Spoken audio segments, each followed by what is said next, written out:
Hey everyone, thank you for tuning back into my channel. In this video, I'm going to talk to you about cold calling in 2021. More specifically, does cold calling work in 2021? So if you struggle with prospecting or you just want to learn more, maybe you're trying to sharpen your skills, maybe this video is for you, so stick around.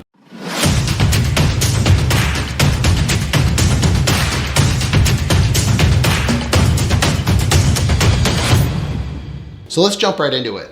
Why would anyone think that cold calling doesn't work in 2021? Well, number one, this is something that's been stated or asked for that matter over and over again as long as I can remember, which I've been selling for 19 years, which is, does cold calling still work? So while the topic of this video may be, does cold calling work in 2021? Chances are this question's been asked before, and I've even asked it myself, does it still work? And in the current economy that we're in, and why I made this video, is there's a lot of questions on how do I prospect, what's the right way to cold call, and does it work at all? But there's three primary reasons I feel that people may think that cold calling doesn't work in the current economy. Number one, fear. Now this is something that exists whether we're in a down economy, an up economy. People generally have a tremendous amount of fear around cold calling or just prospecting for that matter, but most people struggle on the phones. And for good reason, because prospecting and cold calling can be incredibly hard. Whether you're a pro or a beginner, everyone's gonna have bad calls, and it's just part of the sales game. You have to get used to hearing no, and frankly, that's where most people find that they have a lot of fear around cold calling, is that they're not prepared. But specifically for this video, I would say that fear is really the main reason that people are starting to think cold calling is not working,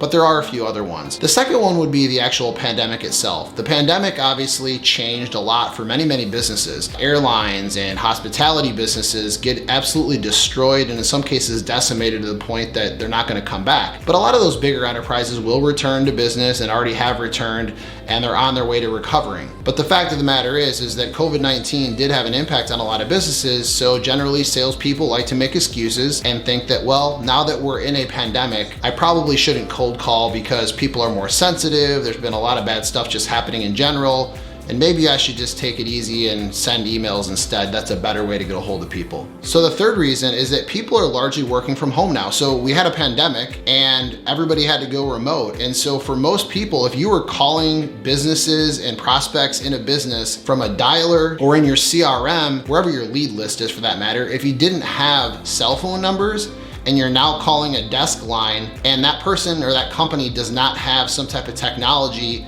where you can reach that person through their desk line, you're out of luck. And in that specific case, there are solutions, but that is another reason why many people think cold calling doesn't work, is because I don't know how to get a hold of these people other than email. So those are three reasons why people may feel that way. Now let's jump into some reasons about why cold calling does work and why you still need to do it in 2021. Now I would argue that cold calling, where I'm talking leads that are ice cold, may not be the best way, and we'll get to a little bit more about what I mean by that in a minute. But with that said, there are three reasons that cold calling gets a bad rap, and I'm gonna talk to you about a few of those. Number one, salespeople in general just get a bad rap, and that's because it goes way back to many years ago where a lot of salespeople were very pushy, very salesy, very aggressive, and they just didn't take no for an answer. And that also brings me to number two, which is many salespeople feel like they're a telemarketer when they're calling a prospect. And generally, many people that receive a salesperson's call, they kind of get that feeling the minute they pick up the phone, they're like, oh, this is a salesperson and I've just taken a cold call. And that brings me to number three. And I've been a telemarketer before, and it is a bad feeling when you call that person and they know that they've just been called by a telemarketer, and now they're stuck and they're probably gonna hang up the phone, or at least that's what I do. But selling in a business-to-business environment is not telemarketing. Telemarketing, all that means is that you're marketing or selling over the phone, and that's one component of business-to-business sales. But in general, sales gets a bad rap both for your prospects, but a lot of times it's the salespeople that feel like they're slimy and sleazy and they don't want to be salesy. And so they struggle with the idea of cold calling because it's scary and they know that it gets a bad rep in the community with their prospects. That's usually due to one primary reason. When people cold call, they cold call with very little preparation. They do not know how to handle objections. And in many cases, people don't call with a purpose. They're calling, but there's actually no reason for the call other than they know they're supposed to call the person. But think about this for a minute. What's in it for the prospect? That's what the other person is looking for when you call somebody cold, is they wanna know, okay, I've just taken your call, who are you and why are you calling me? And then frankly, if you're a salesperson and they obviously know you're a salesperson within a few seconds of the call, what's in it for them? And so that's where most people get stuck. Now, obviously I don't feel that sales is slimy or sleazy because I made a career out of it and I love sales. Sales changed my life and it can change your life too. But there have been some things that have changed in cold calling that you need to change for yourself if you want to be great at sales in 2021. And then there's some things that have stayed the same, but we're gonna jump into those right now. In fact, I'm gonna cover 15 steps that will help you improve your cold calling in 2021. Now let's get right into it. Step one is use a script. Now, I'm actually one of the people that would say that scripts are terrible. And what I mean by that is scripts that are generalized scripts that someone sells you online and that they say this script will change all of your sales. Don't believe any of that, okay? But what you need to believe is that a script helps you stay on point and on topic, and it helps you prepare for your calls in advance. And preparation is really key in cold calling because you are calling somebody and you have just a few seconds to grab their attention, gain their interest in the conversation, and then hopefully set an appointment to gain a little bit further traction in that conversation, to learn more about their business, to see if they're even the right type of customer that you want to work with, and vice versa. So having a script is critical because when you write the script, it helps you not only stay on point, but you can then practice that script over and over again so that eventually you become very, very comfortable and confident with what you're saying to these prospects that you're calling cold. And the more confidence you have will greatly help your prospecting efforts because your tonality, the flow of your speech, the cadence, and generally just your overall calmness on that call is just gonna be so much greater because you've practiced the first opening lines of your script over and over again, and you know exactly what you're gonna say and how to pivot from there. And what's most important in a script is make the script your own. In fact, write several scripts, try different ones. And in fact, what I would suggest is A/B split test different scripts. Find out which ones work for you. One of the tips that I would give you that I did early on in my sales career, and even now if I'm switching to learn to sell something different, is I'll make flashcards and I will review different scripts and practice those scripts in terms of like an opening line or a very specific thing that I'm gonna say, maybe even in a speech, and I'll practice it over and over and over again until it's seared into my brain. And you should do that too, because the more that you remember naturally, you won't feel like you're reading from a script and it's just gonna become part of your natural flow, and you'll add in little ad libs and things like that that'll make it sound more natural over time.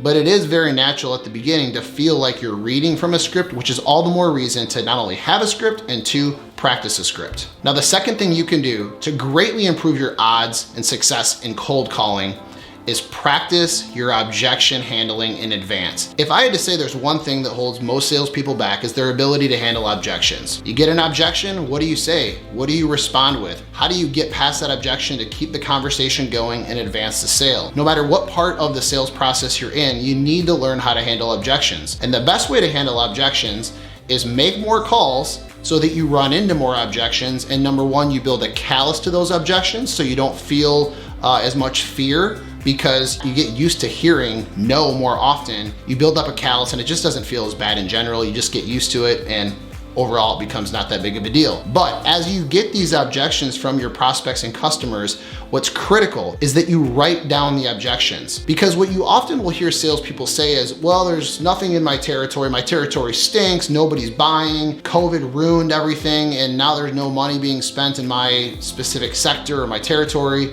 whatever their excuse is. But the fact of the matter is, if you ask them, what objections are you getting? Most of them are gonna only say one, I don't have any money, we're not buying right now, this just isn't a good time, but they're usually only gonna say one. And what you need to find out is, what are those main objections that you get over and over again? Now, there are generally a few objections that you're gonna get. Now's not a really good time, call me in a month, send me an email, I'm not the decision maker, we don't have anything in our budget, I'm already working with another vendor. There's a plethora of objections that you're gonna get, but generally, there's gonna be a few that you're gonna hear most common. And your ability to respond to those objections in a very calm and succinct manner with pause is something that exudes a ton of confidence and power, because it says, I've been here before. I know exactly what to ask. I know exactly when to pause. And when you're practiced, because you've written those objections down and you've prepared and you know how to respond, it's so much easier to get past those objections. So let me give you an example. If someone says, I'm already working with another vendor, agree with them and say, hey, that's great. In fact, I'm happy you're working with another vendor, and let me tell you why. Or you could say, hey, that's great. I'm happy you're working with another vendor, and ask a question like this. What do you like about working with them? It keeps the conversation going. Sometimes people are gonna give you an objection that's like, now's not a good time. And you could say, what's a great time to call you back where we can have a short conversation? That way you're getting a low commitment from the person. Idea is you have to have some type of response or question that you can ask back to that prospect in order to keep the conversation going. Oftentimes in cold calling, objections are nothing but smokescreen objections or blow-off objections, meaning there's not really a whole lot of thought to them. They're not personal, just an easy way to get a salesperson off the phone. And so if you have just a couple go-to objection handling questions, you almost always can get past that first and second no, set the meeting and advance the sales process, and hopefully get that prospect in your pipeline to sell them something big down the road. Now let's get on to number 3, the power of 3. The power of 3 says that there are 3 main points that you want to get across in your cold call, and you want to stick to those 3 only. Now, this is not your pitch. This is not how you're gonna help them, because you don't actually know if you can help them or not. But what it is once you get someone's attention, you have a very, very short time to explain what the purpose of your call is and what you can do for them. So keep in mind these 3 things. Who are you? What is the problem you solve? And what's the outcome that you deliver? And if you wanna add anything else beyond those 3, I actually suggest adding it into the problem you help solve, tie it to the peers that you help solve in their industry. So if you sell to marketing officers, tell them how you help other marketing departments or other CMOs solve problems. If you sell to a chief information security officer, then explain to them how you help them reduce risk, and then what other types of customers you serve in their industry. And you can do that in usually 3 to 4 quick statements, and then ask for the meeting. It's that simple, so stick to the power of 3. Now, number 4, I already kind of mentioned, but let's get into it. Stop pitching. What do I mean by that? Well, many salespeople think that they have to constantly pitch. And in fact, I meet very few salespeople that truly know what pitching is, but generally nobody wants to be pitched. And I can tell you one thing, nobody wants to be pitched over the phone when they don't know you. So keep the main thing the main thing. If you are calling and you are in something that's not a transactional environment, don't pitch. And if you are in a more transactional business to business sales environment where you have a very short sales cycle, refrain from pitching and ask questions, because that will allow you to be more persuasive. But just in general, stop selling, start asking questions, and you will have much more success in setting meetings. And you can still ask what you want, which is the meeting or the next step in your sales process, but you don't have to pitch. Pitching is about talking about features and benefits and how you're gonna help them solve their problem. But the fact of the matter is, you just met that person over the phone and you don't even really know them yet. So it's really not time for you to start pitching them. Hopefully that makes sense. Stop pitching, start asking. Now, number 5 is something that hopefully you've been instructed on before, either by your company or something you've read, but it's critically important, and that's tonality. Tonality can be described in a few different ways, but for this specific example and this tip, I'm gonna talk about the volume of your tone, of your voice. And what do I mean? Well, great example is in this video. I'm actually speaking at a volume that's just above normal. Now, it feels like I'm speaking very loudly, but if I were to record myself, which I do often, obviously this is a video and I'm gonna listen to it, it's not gonna sound like I'm yelling, but what it will sound like is that I'm very confident in what I'm saying. And that's actually what you wanna shoot for when you speak to somebody on the phone. You have to have confidence. So you don't want to mumble and talk really low like this. And you don't want to be yelling like this. Instead, you want to talk with confidence just like this. And when you have great tone, you exude a ton of confidence and the person's more likely to trust you and you build faster credibility. Now let's move on to number 6. Let's talk about speed and cadence of your speech. So we just talked about tonality. Now let's talk about the speed at which you speak. Now most people, when they're speaking in a friendly conversation with someone they know, they have a general, very confident cadence to the way they speak, and they don't feel a need to rush through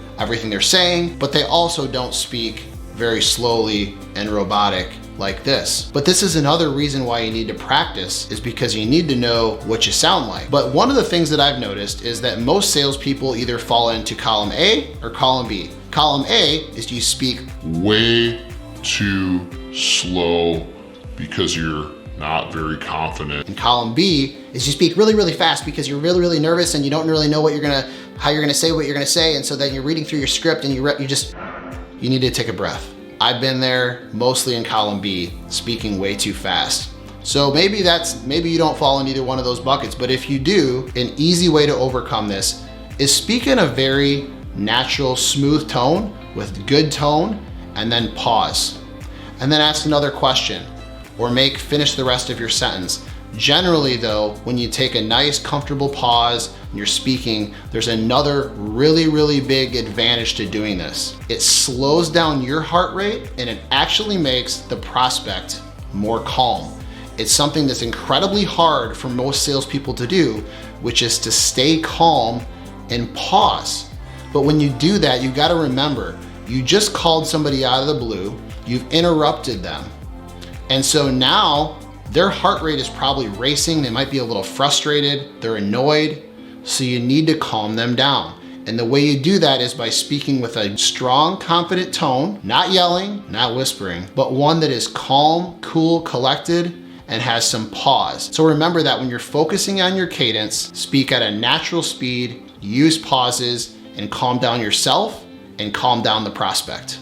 Now, number 7 is something that I learned a while ago, but it's super important. And I have 2 tips. The next tip is also gonna be related to this. But number 7 is drop the "may I speak to's." What do I mean? Well, oftentimes salespeople, when they're calling into an organization, maybe they don't have the decision maker's phone number, so they have to call a gatekeeper. But gatekeepers have a primary job often besides the administrative tasks that they're responsible for, maybe as a secretary or an executive assistant. And largely they're very, very good at throwing all kinds of smokescreen objections and blow off objections to protect the executive decision maker you're trying to reach from salespeople just like you. One of the ways that you can increase your odds of getting that decision maker is by dropping the whole comment or phrase in your question, which is, "May I speak to insert name, John?" Because when you say, "May I speak to John," it does give off the impression that you don't know John. And if you don't know John, Susie or Bob or whoever is the executive assistant, they aren't gonna want you to talk to John if you're a salesperson, because John's told them that he doesn't want to talk to salespeople. So you need to increase your odds in order to speak to John. And the way you're gonna do that is say, "Hi, John, please." So be very short and just ask for their first name. Now, as I stated, let's move on to number 8. 8 is very similar to number 7, but it's kind of falls into the same category, which is familiarity. You need to seem familiar to people when you cold call them, because they are looking out for cold callers and salespeople all day long. Now, I wouldn't say it's the main focus of their day, but most people that are in a decision maker role get a lot of calls from salespeople. And so you need to differentiate yourself so that they're willing to take your call, because you don't want to start a call off with any type of negative thoughts flowing through their mind. In fact, it's kind of hard to do that because oftentimes, actually almost every time, you are interrupting them. So when you're doing that, they already are probably a little bit annoyed. So you want them to feel familiar when you call them. And one of the best ways that you can do that is by only using their first name. Now let me ask you this question. When you speak to your friends and family, if someone calls you on the phone, do they say, "Hi, is Eric Fisher there?" Of course they don't. They say, "Hi, Eric." And it's such a great start to the call because I know that it's somebody that I already know that just called me, even if I don't recognize the number. So start using their first name and just get right into the phone call. It'll start your calls off from a much better positive mindset for you and the prospect. Now, moving along to number 9. Number 9 is something I've covered in other videos. In fact, you can check that video up right here, but stop using low value words. So low value words or low value intros are things like, "I'm sorry to interrupt you," "I'm sorry to bother you," "Do you have just a few minutes?" None of those are high value introductions to a prospect that is cold. They don't know you, and means they don't have time for you. They don't want to be bothered, and they don't want to be interrupted. So drop that language completely from your vocabulary. You don't want to use it. There's no value for the prospect, and frankly, it just starts every call off when you use those type of words and phrases in a negative mindset for the prospect, and you're gonna have much less success. So always get right to the point and say things like this: "Thank you for taking a few minutes to speak to me. The purpose of my call is," it's a much better, stronger way to get into a phone call. Now, number 10 is something that I have to laugh a little bit about because it's not that strategic, but it's something that I oftentimes, honestly, on a weekly basis, find that the reps I work with that I'm mentoring are not doing, and it's very applicable to selling in 2021. In fact, it was applicable before 2021, but it's even more applicable now. And that is use email to get the sell. Now, most people are working from home because of the pandemic. And so one of the biggest challenges, as I stated before, that most sales reps have is that they now don't have a desk line or a desk phone number, if that's what they were calling, to get a hold of these cold prospects. And so how do you get a hold of them? Well, obviously you may have to email them. There's LinkedIn, which is another great option, which I'll get into. But if you do want to get them on the phone, one of your best options is to get an email response. Send them something of value and don't ask for anything in return. Now you can send them a prospecting email, and I've covered that in other videos. And if you're more interested in learning more about that, you can check out my book, which I'll talk about later. But there's a ton of information on the internet about how to write better cold call or cold emails for that matter. But for this specific video, what I wanted to talk to you about is if you want to talk to somebody and make a phone call, and you actually don't have a phone number to catch them on because they're not answering their desk phone, that's probably because they don't have technology that's routing their phone calls at their desk to their computer. And so if you get an email response back from them, oftentimes their cell phone is listed. And if it is, ding, ding, ding. Now you can call them on your cell phone, you can text them. There's a variety of other ways you can get a hold of them. You can even send them a video if you wanted to really go at it and differentiate yourself. Email to get the sell, and you'll see much more dramatic results. It's something that I do almost entirely for my large customers, even ones that I still support that have tons and tons of buyers, because oftentimes I don't always have their direct phone line, and they don't answer those lines anyway. They almost always only answer their cell phone. And so just keep this in mind as you're continuing on in your sales career. Get the cell phone. It might seem obvious, but the best way to do that is through email if you don't know somebody already in the organization that can give it to you. Moving on to number 11. This is something I talk a lot about in my book, and it is listen to your calls. It's one of the easiest ways to improve your cold calling results because you'll actually hear what you sound like. Now, when I first was starting out in sales, and obviously things are very different now because most of us are working in the comfort of our own homes, driving a lot less, just traveling a lot less in general. But I used to spend a lot of time behind the windshield, driving back and forth from my office to my customers. And I had a lot of time on the road doing that. And when I did that, what I would often do instead of listening to the radio or listening to podcasts is I would call myself and leave myself voicemails over and over and over again, practicing the intro to my cold calls. And over time, I got really, really good at cold calling because I was so comfortable, as I stated earlier, in preparing the script that I had used, that I would start using more natural language. And just over time, I was so comfortable pivoting when different objections would come up. If I was talking to a different buyer, I was able to use different vernacular that I knew was important to them. And my tone and my cadence was so on point because I'd practiced it over and over again. And more importantly for this tip, listened to how I sounded. Oftentimes we think we sound a certain way and we don't. In fact, in this video, I've recorded several of these tips multiple times over again because I didn't like how I sound or I made a mistake. And for that, it's the same thing as making cold calls. How do you know how you can improve if you don't actually know how you sound? It's the same thing as a golfer filming his golf swing, his or her golf swing for that matter, or any other athlete that films themselves. It's so they can get better. If you don't get feedback, how are you gonna know where to improve? So record your calls, whether you're using some kind of technology that can record actual customer phone calls, or if you want to just do it by leaving yourself voicemails or recording it on your phone in general. It's an easy way to do it and an easy way to get better and see drastic results in your efforts. Number 12 might seem silly, but body language. Now, this actually applies to cold calls and any other meetings that you're on, given that a lot of people are using Zoom and WebEx and Microsoft Teams and all the other Skype, all the other video conferencing tools that are available, given that most of us are working remotely now. But specifically for this tip for cold calls, stand up when you're making cold calls. Now, you may have heard this before, but I can't tell you how important it is. In fact, in this video, I really don't like sitting down because my diaphragm is compressed when I'm sitting. Even if I try to have good posture, it's really hard for me to project my voice in a confident tone unless I really practice and work at it. When you stand, you have more energy, you have more confidence, and generally when you're with your diaphragm more open, your tone is gonna be so much better and you're gonna feel more confident. And plus, a lot of people are making phone calls, or most people at this point are making phone calls using AirPods and they're using their cell phone, so you can walk around, be comfortable. It's just one of the best ways to improve your cold calling is use better body language, stand up, and just use your hands when you talk. Even if you can't see the person on the other end of the call, when you stand up, you're gonna be more free, flexible, and your calls are just gonna land a lot better with the prospect that you're talking to. Now, moving on to 13. Tip 13 actually doesn't have anything to do with the phone. Well, I guess it kind of does, but it's really more about leveraging video. So for cold calling, while there are some challenges and some differences in 2021, the main purpose of cold calling is to reach more prospects, set more meetings. The more appointments you have or the more deals you can get into the discovery phase to get into your pipeline to eventually close more deals. That's the main point. And while that is the main point of cold calling, there's a lot of different ways that you can get in front of customers. And right now, given that it's remote, I do need to add this in. I feel compelled to because most people don't do it. And in fact, if I could put it in every single video right now that I make, I would.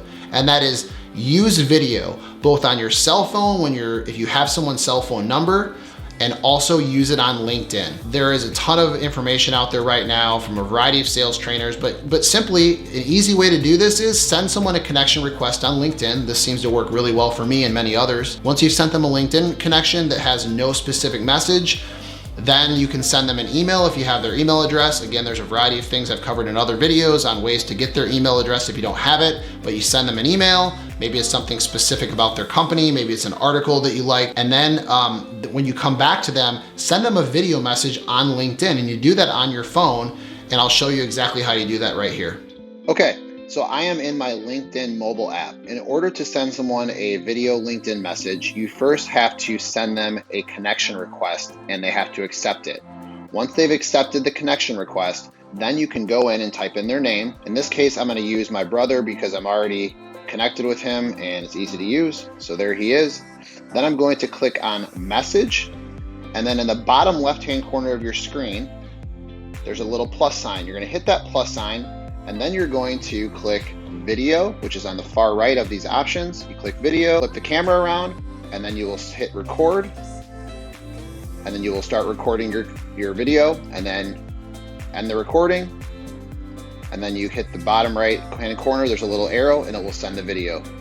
It's that simple, give it a try. So as you can see, it's super simple to use video on LinkedIn, and you can do the very same thing if you have someone's cell phone number and you want to send them something that's a bit different, that's going to catch their attention that nobody else does. You might think it's weird, but you got to remember, you have to stand out if you're cold calling somebody. And whether you're sending them a message on LinkedIn, an email, the main goal is to catch their attention and obviously for it to be valuable.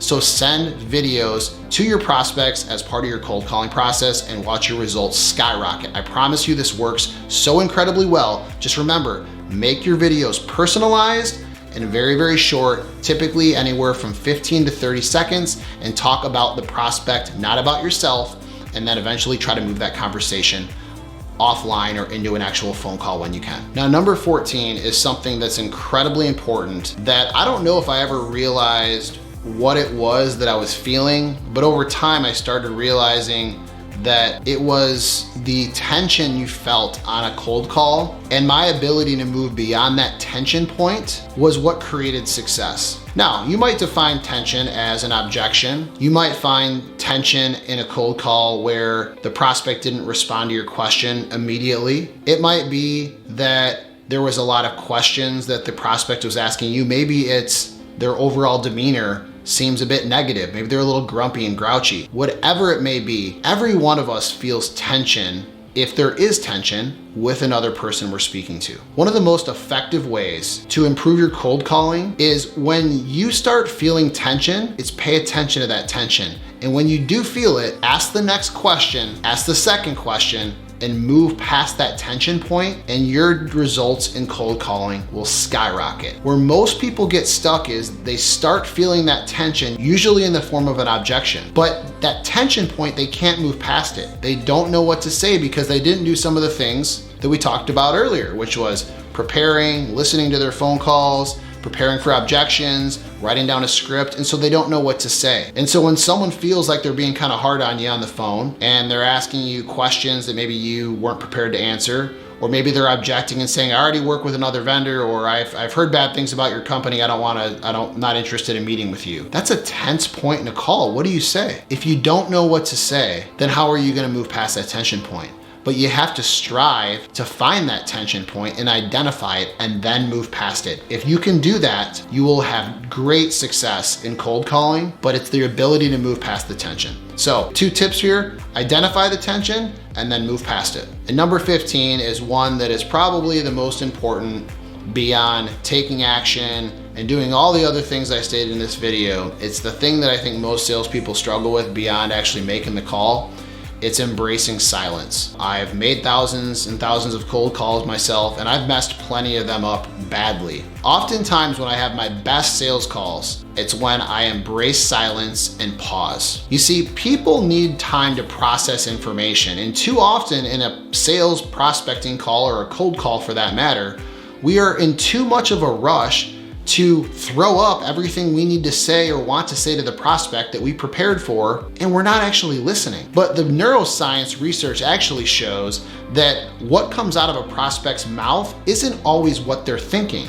You see, you just interrupted someone and they've already been conditioned that when they receive a cold call to throw out a prospecting objection, or a blow-off objection for that matter, or a smoke screen, whatever type of objection you want to call it. And oftentimes it's because it's just an easy way to make the salesperson go away, because most salespeople can't handle objections. But the fact of the matter is that if you just pause and ask them a question and then just stay silent and shut up, you'll oftentimes very easily move past that objection by just staying silent. And the reason for this is that what's coming out of the person's mouth isn't always what they're thinking. That's just something they're conditioned to say, but they haven't even processed what you said. So embrace silence, ask a great question when you get an objection, and shut up.